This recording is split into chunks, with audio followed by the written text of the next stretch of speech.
Welcome, everyone. I am here today with Tommy Dean of Fractured Lit. How are you, Tommy? I'm good. Thank you so much for inviting me. You've had so many great guests. So I'm excited to kind of talk about what I'm trying to do and hopefully not say anything stupid.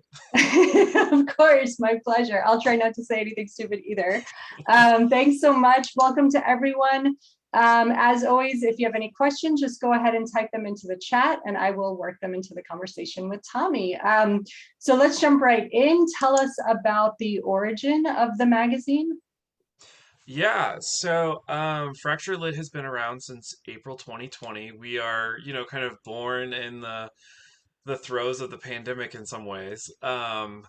I was working with Craft originally as their section editor for Flash Fiction. And then our editorial director, Josh, was like, "Hey, let's start a new Flash magazine. Would you like to be the editor?" And I was like, "Yes, I've always wanted to be an editor of my own kind of magazine." So we started talking about that in December, not knowing that the pandemic was coming. Oh, wow.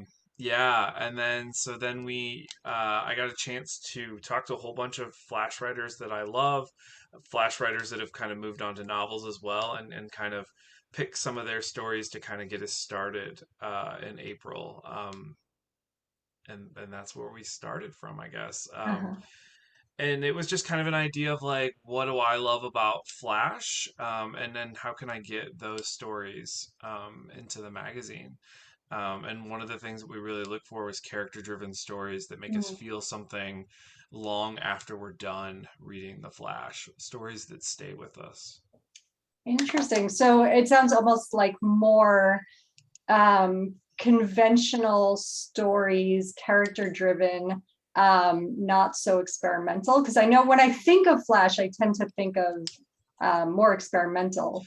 Yeah, well, and I think I had my idea of like what I thought a Flash story was when we started, and Mm. it's been just blown completely away. So it started with traditional stories, what I would call traditional Flash in a way, because I think it's different than just a short story with beginning, middle, and end that's written short. I do Mhm. think there are certain ways of writing Flash or certain elements of Flash that's a little different, and I'm sure we'll get into that. But I also love this idea of like, yeah, what can you get away with in a Flash? Mm. What can you not do? Is there no rising action? Great, let's try it. Is there, no resolution? We have this idea of what I call a cut ending, where the reader has to kind of supply what the ending might be based on the clues or inferences that they make from the story. So we've had stories with an antagonist that's a talking tornado. So it's not, yeah, right? Like it sounds like really funny, but it's really resonant and it really made us feel something. Uh, So we are into like the whole gambit of what Flash can do. List stories, micro series, which I don't think a lot of people are doing, is one of my favorite things that we're doing, where we're combining, micros together to form one story. hmm. Yeah, so we're really open to all kinds of things. But we do want to feel something. We are more still invested in a character, even if it is, a talking tornado. That's great. So just to cover all the bases, you publish stories 400 words to 1,000 words. Is that right? Well, really, zero or one in some ways to 1,000. Our micro category is from, like I said, 1 to 400, and we base Okay. that off the best micro Mm. anthology. That's why we're calling those micros. Some I think might disagree and say that a micro is 100 or 200 words or 250, but we really try not to get bent out of shape. Does it tell a story? Mm-hmm. Um, we've had free contests to with 100 word stories in order to get kind of a free ticket into our contest before. So we'll publish those as well. Um, oh, thank you, Dylan. That's a good question. I knew someone was going to ask what our favorite story was. We'll get to that. But we go up to 1,000. Our micro series, I will allow up to 1,500 words. But like I Okay. said, the stories themselves are kind of whole micros put together to make one kind of story. Okay. And just to clarify, you guys don't publish nonfiction, right? Some Flash places do Right. nonfiction? At this point, we do not publish creative nonfiction. We've talked about maybe moving in that direction in Hmm. 2022. So, CNF Flash writers, keep your eyes open for that. I think we might be moving in that direction, and we haven't talked about that out in public. So this is Oh, our first kind of hint that it you might heard be it here coming. first, everyone. Yeah, Yeah. cool. So what I'm curious about this, like the 400 word distinction. It sounds like you publish work fewer words than 400, but what happens at 400 words? Like, why is that the dividing line? And also, if you can talk a little bit about the longer stories, like, because I've written stories that are maybe 1,300 words, and I've had someone say, this is a good story. It's not flash, though. So, Yeah. what is the difference between a 1,300 word story and a 1,300 word flash fiction piece? Yeah, I think it's a great question. I mean, in some ways, it's a little arbitrary, right? Like 1,000 words has kind of been the new cutoff for flash Mm-hmm. fiction in some ways. Um, Back when they were first doing some of those anthologies, they had the sudden stories, and some of those would go to 12 or 1,500 words, and that's just what they picked for those anthologies. I do think that once you get up past 1,000 words, you're probably including more backstory. You're probably Mm-hmm. including more exposition. And so I feel like the rate of speed of which you read it is just going to be longer. I love a solid 1,300 word, 1,500 word story. In some ways, like if I could read a perfect 10-page short story, those are great and I love Mm-hmm. them. And Mm-hmm. those tend to be like, I don't tend to write past those myself, but I do think that there is something there that just doesn't have the velocity Mm-hmm. that Flash normally has. Usually, I feel like I am buckling up for a ride. Not only are we getting speed of the story, but we're also getting depth, and I think it's a really hard thing to pull off in 1,000 words. But I think that that's what Flash does, and if it does it well, I feel like you're really immersed in the point of view of the character. Mm-hmm. Everything is filtered exactly through them. Not that you Mm-hmm. can't write an omniscient narrator, I think you can. But I think when you go to omniscient, normally that's when stories get a little bigger, just because Mm-hmm. that narrator has so much more that they want to say. I think of Flash kind of in that, that snapshot moment of a picture, and there's only so much that you can get in the frame, and Mm-hmm. there's some that's left to the reader to Yeah. make inferences. And I think the longer you get, the less you're asking the reader to make inferences based on what you're giving them, and you're going to tell them a little bit more than you do in Flash, if that makes sense. Absolutely. That's really interesting. Okay, so let's jump to Dylan's question. Is there a work that you can think of that you've published recently over the past year that is like your favorite? I know sometimes editors don't want to single out Yeah. their contributors, Yeah, but one that maybe typifies what you're trying to achieve, or you got it sure. in your inbox and you were like, yes, this is a fractured lit story. I think that's a great question. And a part of it is we're always changing what a fracture lit story is in some ways. But I did write down in preparing for this question. We have a micro series by Megan Phillips, something in the swamp 1954, and it takes on three different point of views in this one story about Hmm. actors and the person that steps in for the actor and the actress.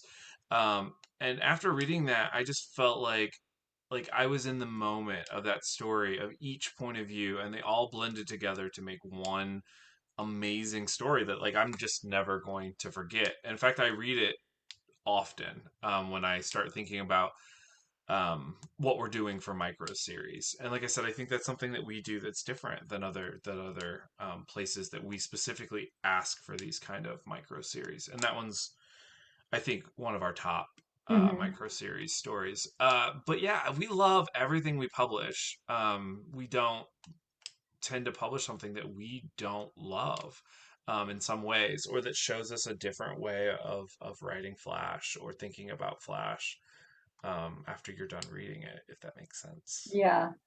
You must see so many submissions, do you feel like you're starting to see certain trends or things that get tiresome and a little bit repetitive, that maybe when you first started out it seemed exciting, and now that you've seen so many you're like, Yeah. oh, this is this is something that people are doing, I'm seeing this a lot. Yeah, and I don't know that I could say like, when Twilight was published, like all these vampire stories came Mhm. out, right? So I don't think that I can necessarily point to a necessary trope of character necessarily, but we do get some stories that feel like they are really pushing a first person point of view of feelings before we get the characters up on the stage of the story. Hmm. We're getting a lot of feelings before actions, and those tend to be ones that we don't care for as much. We want to be able to infer what the character is feeling, what the character is seeing, when we get that filtering through their point of view of the world. Characters create worlds through their actions and reactions to that world. And we get a lot of stories that start by just telling us how the character is feeling, because I think that that's how the writer entered the story. But it just felt like maybe they hadn't gone back and revised once they knew what the story was to kind of cut out some of those feelings. Mhm. Um, and so yeah, we see a lot of that, or we get to the like the middle of the story and we're like, oh, this is where the story could have started, instead of some of this clearing of the writer's mind when they're writing. And all of this is good in rough drafts, obviously. So what we're talking about is publishable material for us, the things that we love and get excited about. Generally start with some kind of idea of character setting, point of view, and conflict. Not all stories are written that way, but those are the ones I'm excited about. Like, oh, you're telling me what kind of world I'm entering into. Um, and if there's a mystery of what's going to happen, then I'm really excited by that. Mhm. So we have a lot of stories that sometimes we get to the end and we're like, okay, what was the story occasion, right? Like, why this character? Why this moment? Like, why do we have to write about it at this point? And what are we going to feel at the end? I talk about this kind of holy trinity of Flash when the reader, the writer, and the character are all kind of like feeling this moment at the end. We're all really Mm. invested in what happens in the ending. And some stories fall a little short of that. I've certainly written some as well. Like, I'm feeling it as the writer, and maybe the character is feeling it as well, but I don't know if I've hit the reader at the same time. So, like, when we all kind of come together, I think George Saunders talks about this motorcycle and then the kit car on the side as like the rider being the motorcycle driver and the reader being that kit car, and we're all going together Mm. in this kind of perfect harmony or something. Like we're invested in the same things at the same time. And one way to do that, I think, in Flash is providing a very unique and specific point of view Mhm. from the character. Or this can be done in third person as well. It just has to be done in a unique and specific kind of way, if that makes sense. Mhm. That we're all Sure. kind of in, yeah. So And I'm so, curious, what uh advice would you give to a writer who is interested in publishing in your journal and maybe senses that their work does is a little feeling heavy at the sure. beginning? How could they sort of self-edit and check for that? And then do you have any writing prompts or writing suggestions to sort of get them to start this actual story a bit sooner? Yeah, I think it's a great question. Get your character acting as soon as Mm. possible. We characterization is created through these actions and reactions. So, put them at odds with somebody or something within the setting.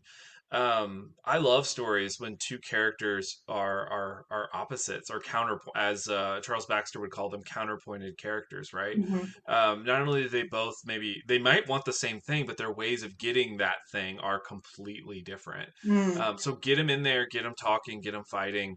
Not physically necessarily, but just get them interacting.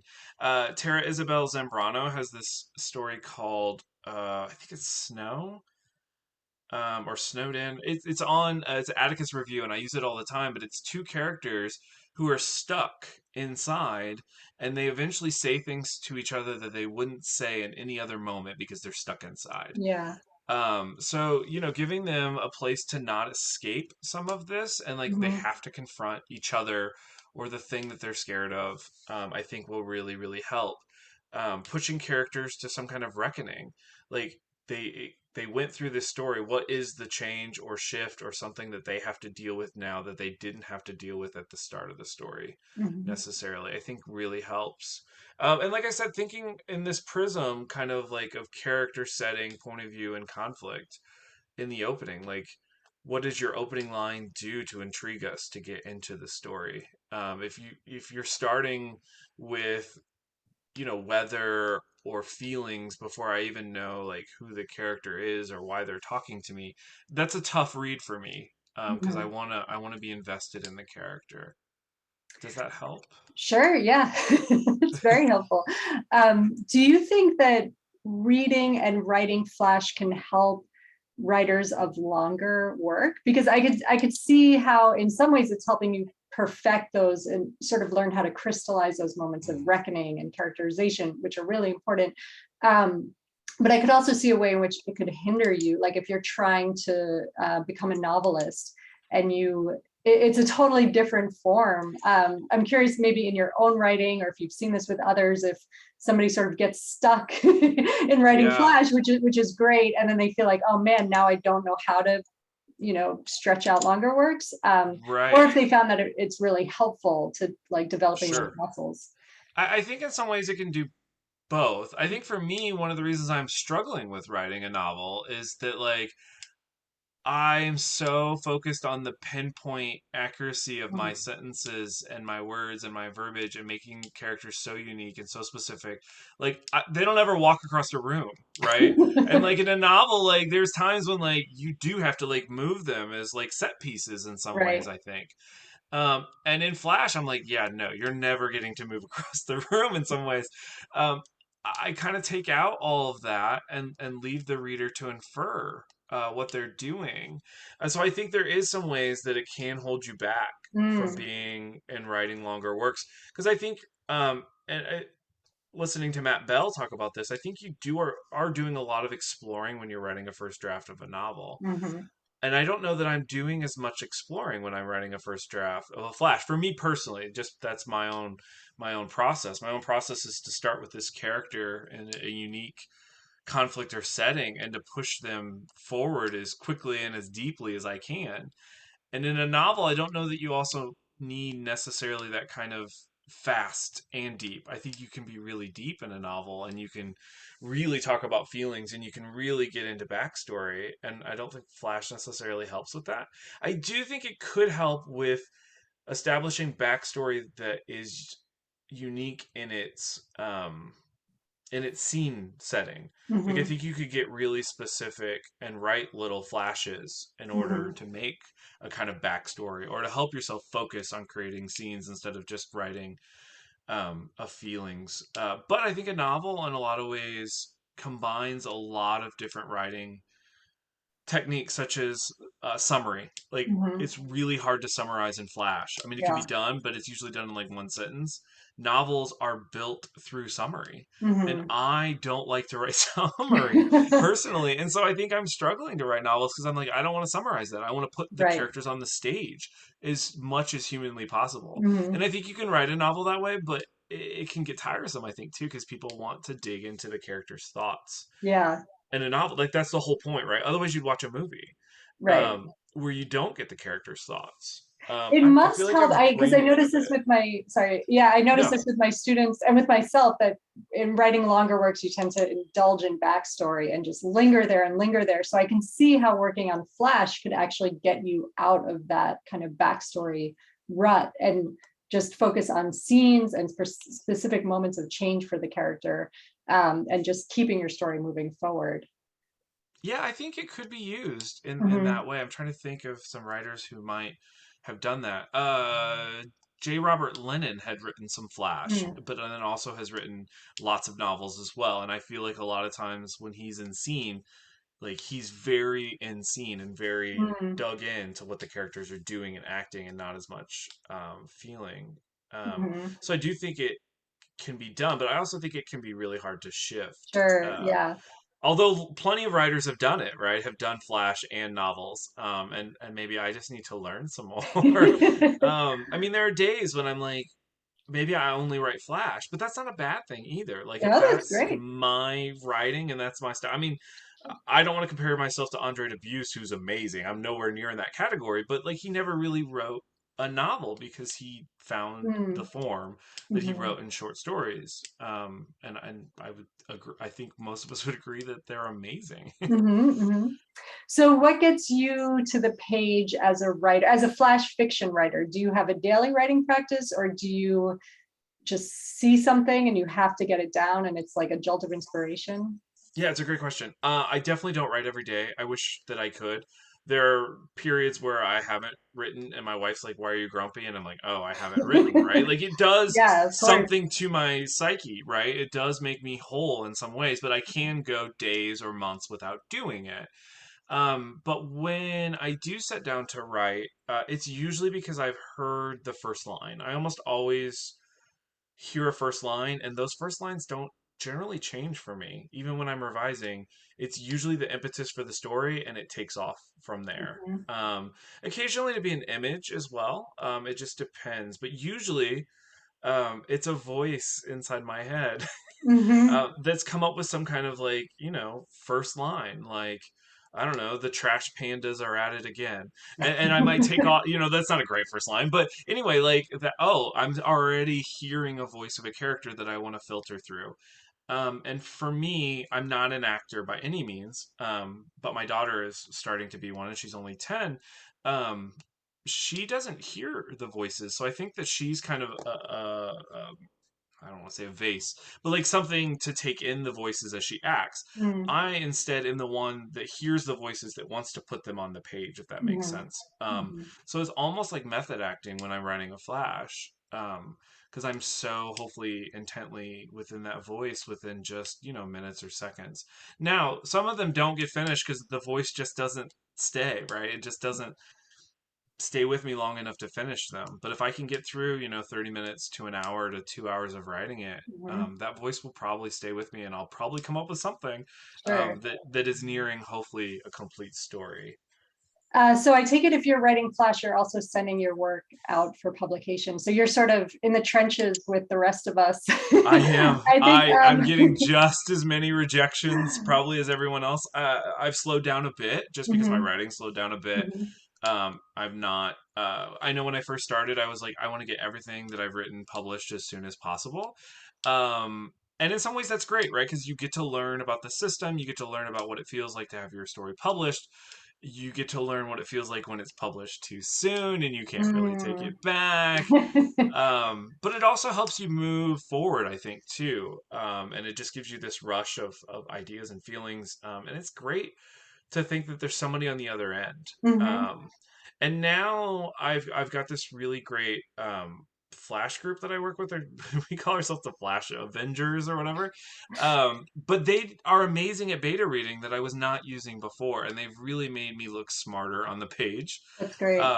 Because I'm not the most grammatical writer in the world in these first stretches. So at the Mhm, very least, they help with that. But also, like, it's nice to have someone else that is writing Flash, is submitting, mhm, is getting rejected as well, mhm. to be able to say, yeah, I think this part's working, this part isn't working. And I'm always open, to making things better. And Right. that's what we want to do with our lit mags too, right? Is to help writers, make them better if we can as well. So thank you all editors who've worked with me this year and every year to make my writing, better and stronger. But yeah, I used to submit maybe 300 or 400 times a year, and then Wow. maybe get 20 acceptances for the year, kind of thing. So I've slowed down quite a bit. Yeah. Like I said, I haven't written as much. And with Flash, you could submit 3 flashes at a time usually, and so it's a nice way to crank up those rejections. The So 400 times a year, is that 400 different literary magazines? yeah, 4 different literary magazines at one point, yeah, and sometimes it would be the same magazine again, maybe 6 months later, because Flash is Right. pretty fast. But now it's I'd have to check. I think I've only submitted maybe 100 times this year. Only So 100. I hope everybody hears that. I do these submissions Q&A sessions, and I'm always telling people, just send your work out, send your work out. And that's great. Can you actually dispel the myth that, because I think some people have the impression that there's like this in-group of literary gatekeepers, and that once you get to a certain point, then you're not going to get rejections anymore, and all the editors know each other, and a certain set of writers all know the editors, and these same group of people are accepting each other. And it's actually really nice to hear that you, as an editor of a lit mag, who I'm sure you know many other editors, are also out there submitting your work, going through Submittable, and also getting your work rejected now and then. yeah. So there's a couple points I could make about this. Um, it's nice when I see that other people are getting rejections who you wouldn't think get rejections anymore either. I mean, Kathy Fish still has to go through the same process and get rejections, and she's amazing. Mhm. I'd want to publish almost anything she would write, right? Kim McGowan is the same way. She has a rejection club that she's part of that they try to see who gets the most rejections Oh, that's at the great. end of the year, and that's a winner. And all these people, I've rejected, they've rejected me. Sometimes the stories just aren't the right fit. Sometimes the Mhm. stories just aren't quite done. Um, Sometimes, you've already published a story with a talking tornado. So you can't, you're not going to do another one within the, very similar time period. Mhm. In some ways it is a numbers game, right? That eventually eventually hopefully you've published enough that maybe you're getting past first readers, but you're still struggling, to have editors publish you. So I think if you're seeing a name get published over and over and over again, usually it's because they're very good. Some writers have had a lot of success, and that's awesome. Like Jasmine Sowers is doing amazing things right now.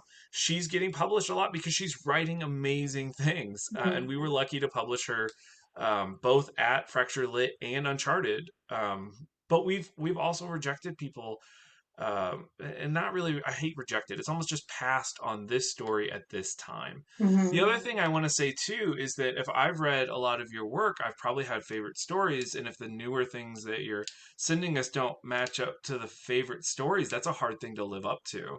I think writers are afraid, like, oh well, you kind of published me before, should I try again? And that could be a hard thing to do, to be published once, and Mhm. then 2 years later try to submit, and it gets passed on, and that's a hard thing to do. But I think it's something that you need to do, though, Mhm. um, just because maybe that favorite story will get to you. I've submitted over 60 times to Smoke Lawn Quarterly.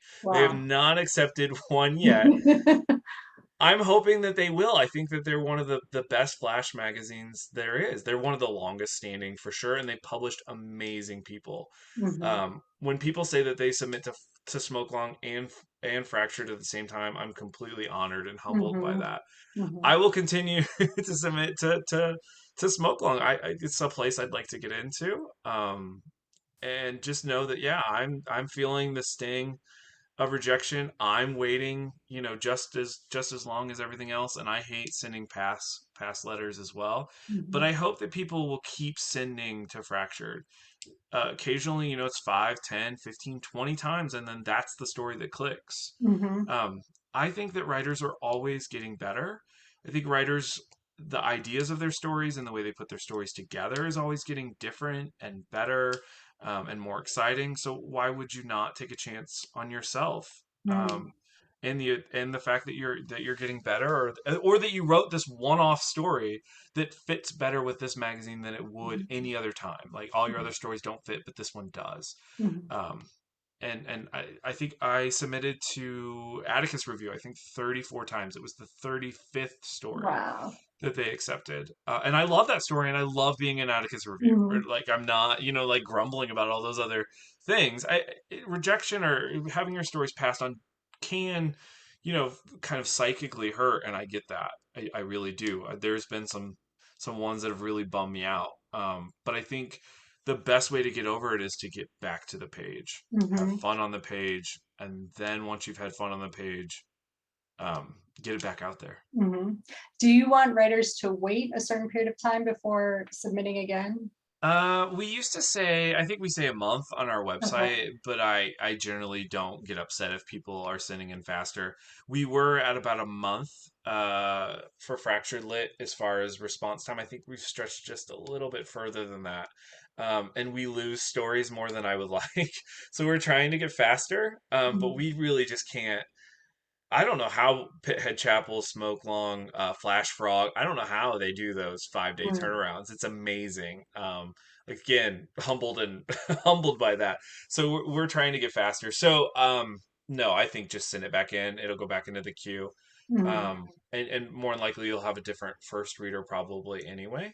Mhm. So yeah, I think it's When fine. you say you lose stories, you mean you accept the story and it turns out it's already been gobbled up by Or the. we didn't, yeah, or like we were just making a decision and it's been accepted before we get it be able to make a Ah, decision. Yeah, it's okay. rare that like we accept it but they've already been accepted. Mhm. That doesn't happen very often.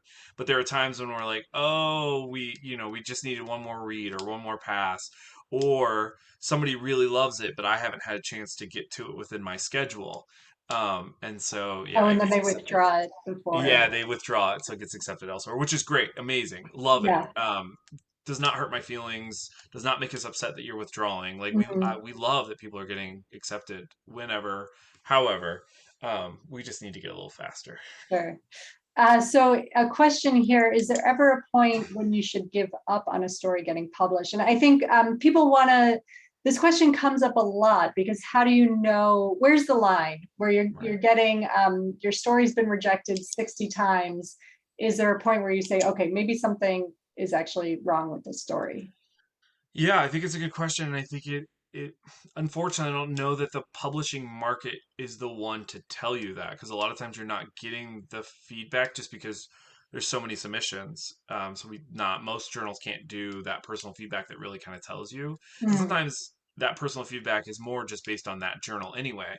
I think find really good trusted beta readers that you can go to and just say, "Hey, I'm really struggling with this. Like, I'm just laying it all on the floor." Um, some stories, and I think Lauren Groff had talked about this before as well, is it can take her 2 or 3 years to write a short story because there are certain elements that just haven't clicked yet, and sometimes you find them in your life as you go along that you just weren't old enough, wise enough, hadn't experienced whatever was going through that story enough sometimes, and sometimes it clicks later, and then you can get to the revision table, and you're like, oh, I get it now. Mhm. And so sometimes, yeah, it takes a while. I know I had a flash that I was really, really struggling with. I think it took me a year to get the ending. I had to read a poem. I read a poem by Sarah Freely, and I was like, "Oh, that's it." And like I started writing Oh, the wow. ending of it in her book with pencil because like I couldn't let it go, and I had finally found it. And but before that, I don't think it was publishable. And it's in where it was at, and so I think you just got to be open to the fact that Mhm. like some stories may come later, and just don't give up on them. I think grinding on a story for years and years, I think can be frustrating though. Like if you're constantly tinkering with the story, but you're not really moving it in a lot of directions. And I think maybe that's the question that people want answered. And I think some of that's just experience. I had a story that I started, I think, in to get into my MFA, and it took almost 10 years to get published. Wow. Um, and I grinded it. And sometimes I'm like, ooh, maybe I shouldn't have ground it so much. You know what I mean? Like I Mhm. was constantly like, oh, let me just sit down and tinker with this. And really, I needed something. I don't even know what the impetus was, but it was something else that helped me in that story or fix the structure of the story. So, beta readers, time, experience, willing to let it sit for a little while and come back to it. Um, and hopefully don't grind it so much that like Mhm. by the end like you still love it or you still are having fun with what you're doing on the page, I think. And just, I'm just curious from a craft perspective, when you had that aha moment where you were reading that other writer, were you actively thinking about your story at the time, or was it sort of off your mind and then suddenly it just Yeah, hit you? no. Yeah, I didn't go into the poetry book, which is called Sad Math, by the way. It's Mhm. published by Moon City Press.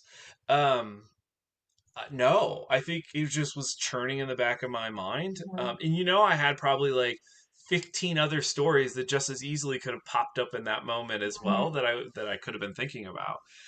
It's just one of those weird things that like we can't, like when people are like, where do you get your ideas from? Like, I how do we explain that? Right. Like you either think in narrative or you don't think in narrative, and I don't know why those things have been shaped. You know that article that talks about people that don't have an interior monologue? Like I Mm. don't like how? Like how do you like Yeah. and I've made my interior monologue focus on stories, on narratives and character voice. Oh, I don't know if I made it or it just that's the way I that I grew up. Mhm. I don't really know. Um, so yeah, it was just a complete like, oh, this is what this guy is trying to do, or this is what this story is about, or Mhm. whatever. It's a generation of fathers and fear or and anger Mm. or whatever, and it just yeah, it just opened me up Mhm. to that. So Yeah. So going back to the magazine a little bit, can you tell us your editorial process? What happens when pieces come in? yeah, that's a great question. So pieces come in, and I assign pieces to first readers. First readers read 10 to 15 flashes a week. Usually those go out on Wednesdays. So if you're noticing that you're getting a lot of rejections or passing letters on Tuesdays, it's because I'm going back through the queue on Tuesdays, and then new assignments are happen on Wednesdays. And then first readers read from there, and then they get a chance to upvote to second, third, or fourth readers. Our third and fourth readers are our associate editors, and then they go to me. There are moments when I miss the queue where I'll just dig into the queue and pull 20 stories and decide to read them in that Mm. hour or 2 hours.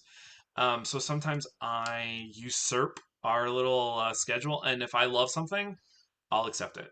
Mm. Or sometimes I'll love something and send it to an associate editor and go, hey, let's talk about this.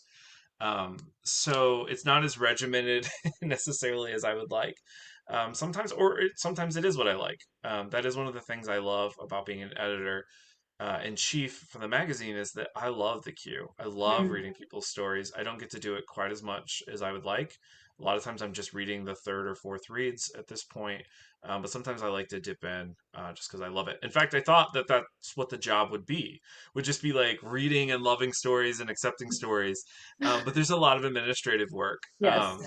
which I don't hate necessarily. It's definitely part of my job, and I'm privileged to have this job, but at the same time I was like, oh, I'm just going to be communicating with with writers and and loving their stories, and there's a lot of like getting the website ready and all those kind of things that Mhm. take up time. So um somebody just asked, yeah, how many readers do we have at Fractured? I think that's a great question. We fluctuate from, I think we're at 30, and I think that's fairly high at this point. But yeah, readers come and go depending on what their life cycles look like, and we're always happy to appreciate their time and talent for as long as we have them. Our readers are doing amazing things themselves. They're publishing lots and lots of flash all over. So even if your story only makes it to a first reader before a pass, know that you're getting read by people that are publishing a lot and well within the flash community. So um, even though I don't get to read quite as many stories as I would like, or as many as I read in the beginning, um, you're getting read by some amazing flash writers. Uh, and if you're thinking of Uncharted the same way with our genre magazine, you're getting read by some amazing writers um, as first readers or second readers. How important is the cover letter? Not very important, really, at all. I've gotten to the point myself when I submit that I just throw my bio in there. I Mhm. know some people want to be greeted, and it feels more like a personal touch when you be greeted. For us, we don't really need to know that necessarily. Like, we don't have to be graded. You could just send your bio in. Cover letters are something that we look at later after we've decided on a story one way or the other. They don't generally sway us. Mhm. Sometimes they can sway us for more feedback if it's a young writer. We like to really, really support young writers. In fact, we've published some 16, 17, 18-year-old writers, Nice. which for us is really exciting. I know I wasn't doing this level of writing craft when I when I was that age. Mhm. I was trying to make free throws. So yeah, we're really excited about that. But yeah, cover letters don't really change our mind one way or the other. We do like to see if you've been published or not, just at the end, just to kind of know where you're coming from, to see who's submitting to our magazine. We are trying really hard to increase our diversity and increase the publishing of underrepresented writers. So sometimes cover letters really help with that as well. Mhm, But we read the story first. mhm, So we like to go with the merits of the story, like most journals for sure. Cover letters kind of last. Um, it sometimes can help sway a story one way or the other. If we've got two stories and one is by an underrepresented writer, um, it might top the list that way.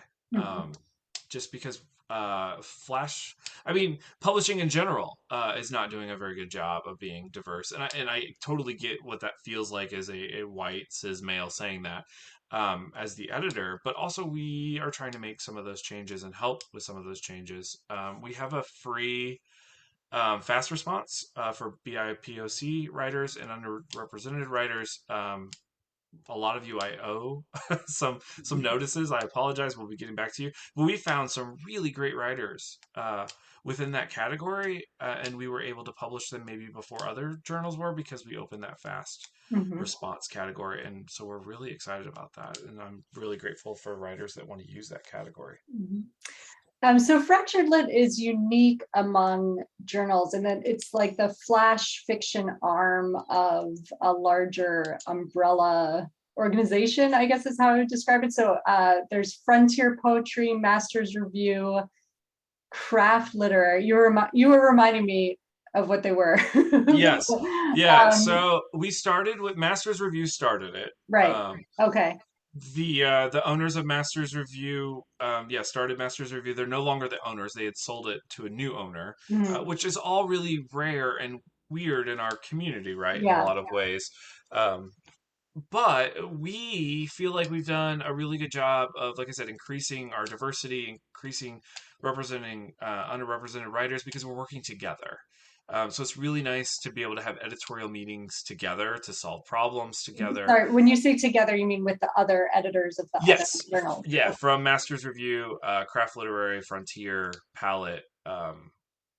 I run both Fractured and Uncharted, and then Mhm. we also have Voyage, which is our YA fiction Mm, journal as well. And so, yes, we work together once a week to just talk through ways, and it's helping us sustain. mhm, It's really not everyone loves that we are together, I guess, as a kind of umbrella. But like I said, journals come and go so quickly sometimes that for the writer, it's hard to know. Like, if I publish with you 6 months, 1 year, 2 years later, are you still gonna, be around? And for us, this has kind of helped us be able to sustain a certain model of publishing. We pay all our writers for those that we publish. We always have open and free categories as well as our contest. You don't have to mhm, submit to a contest in order to make any money by publishing with us. Um, so that's kind of how we work together, and we're really just our mission is just to try to help as many writers get published in high quality. You could use the word premium if you want. I kind of hate that word, but journals that people are excited and proud to be published in, sure. that is not going away. I hope I'm doing this for the next 20, 25 Mhm, years. I love it. I love working with writers. Um, and we just want to help writers, yeah, get published in great venues and pay them for mhm. publishing with us.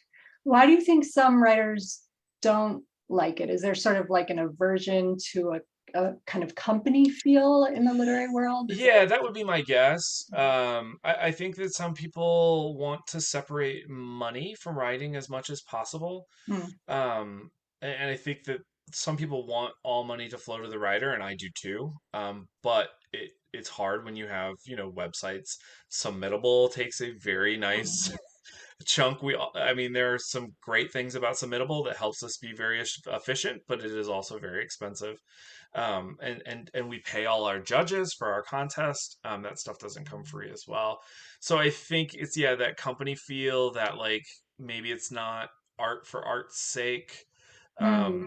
That And we the editors are paid employees, right? Which is also Correct. unique for independent magazines, I think. It is, yes. If you're not assigned somewhere to a university or have university backing, which we've seen a lot of journals lose that lately as Hmm. well, Hmm. that hasn't been as sustainable as well. Yes, we have paid editors, editor in chief, and then we also have paid associate editors. Hmm. And then our readers are volunteer, but we try to keep their hours low, and we try to make sure that it's a jumping off point for them.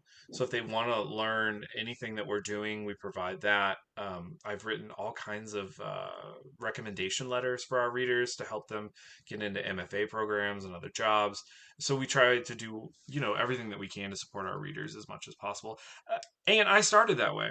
Like Hmm. I started as a volunteer, unpaid reader for several different magazines before I had gotten to this point here. So um, I know what it feels like to Hmm. do those kind of hours and to juggle.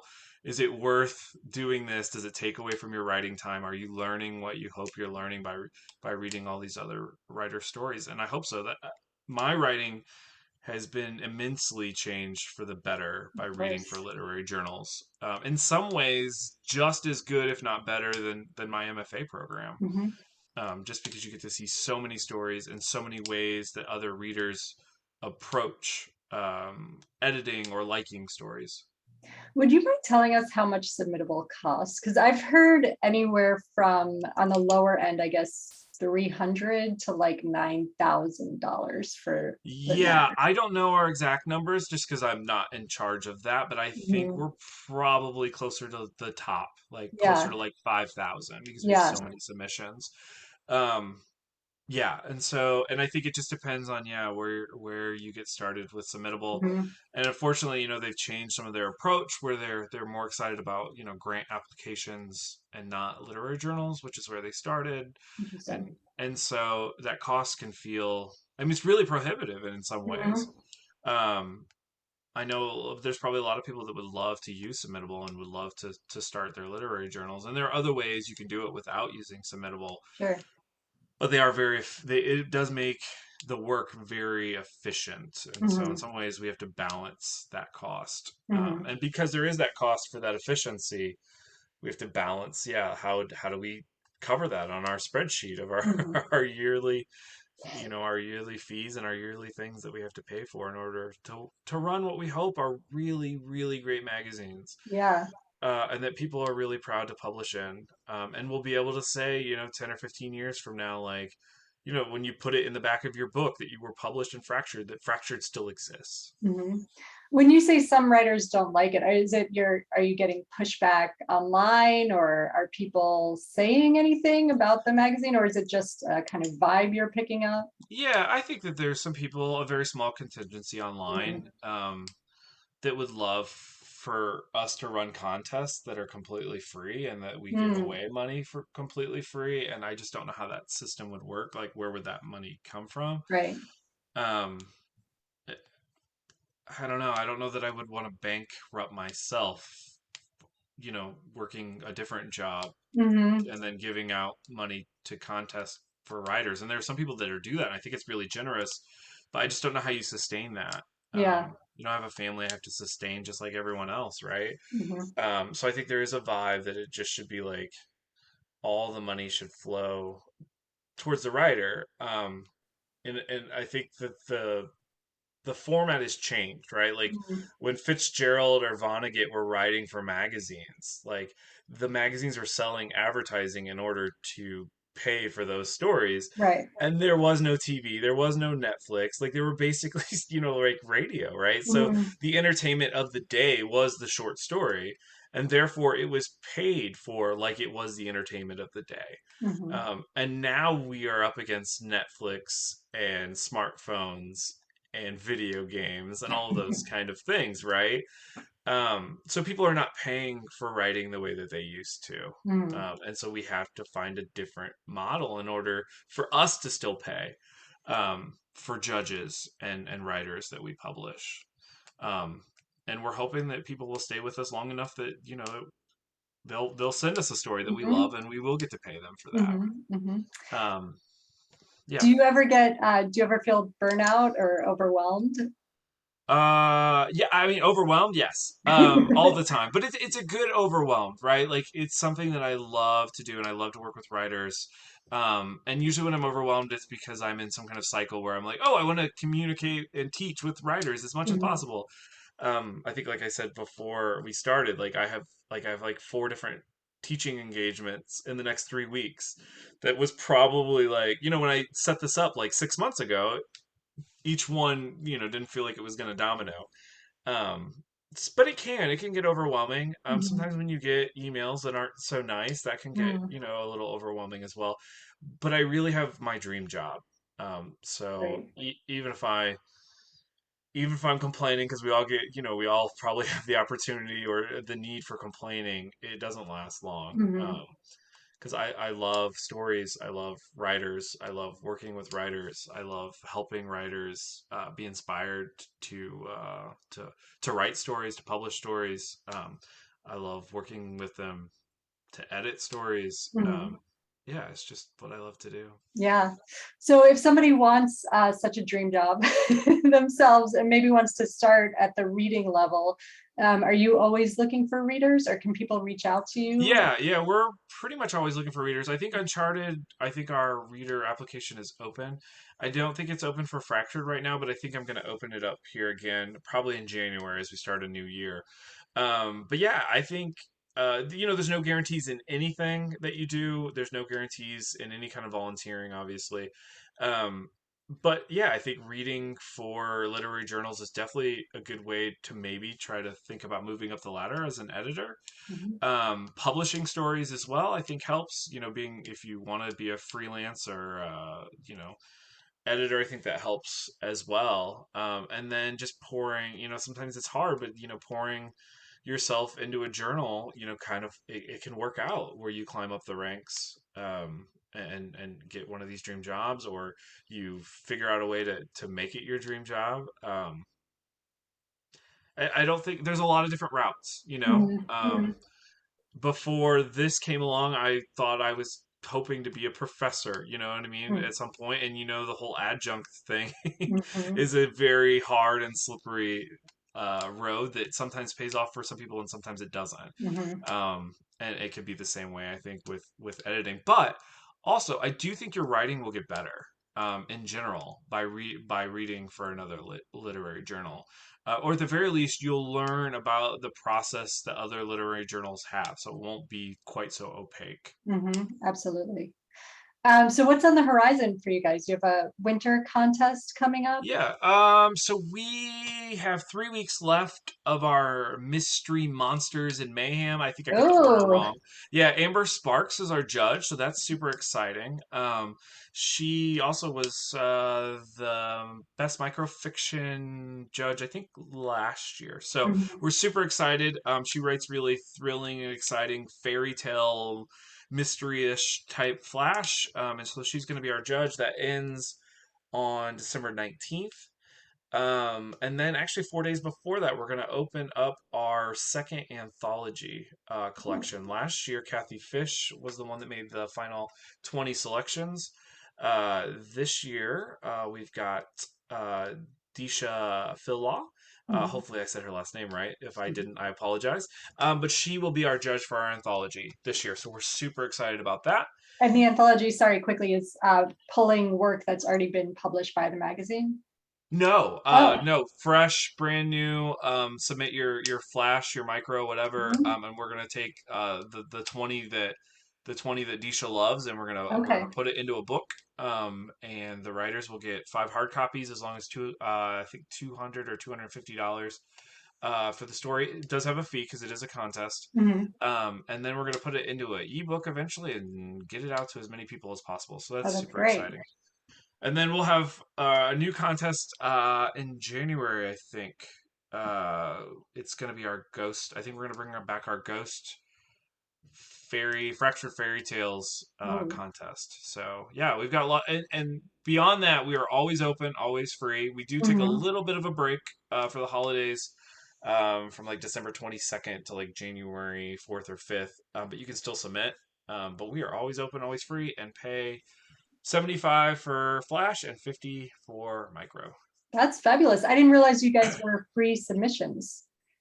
Yes, not just, yeah, we have contests and and Right. free submissions. So there is no submittable $3 fee for our general Mm-hmm. contests.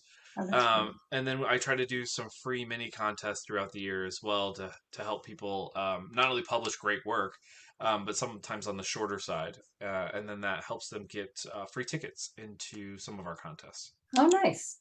Great. So where can people find you? It's fracturedlit.com. Yep. And I know you're active on Twitter personally, Yes. and then for the magazine. Yes. Yes. I run 3 Twitter accounts. So Oh, yeah. So that could, yeah, hopefully I'm not too obnoxious to too many people.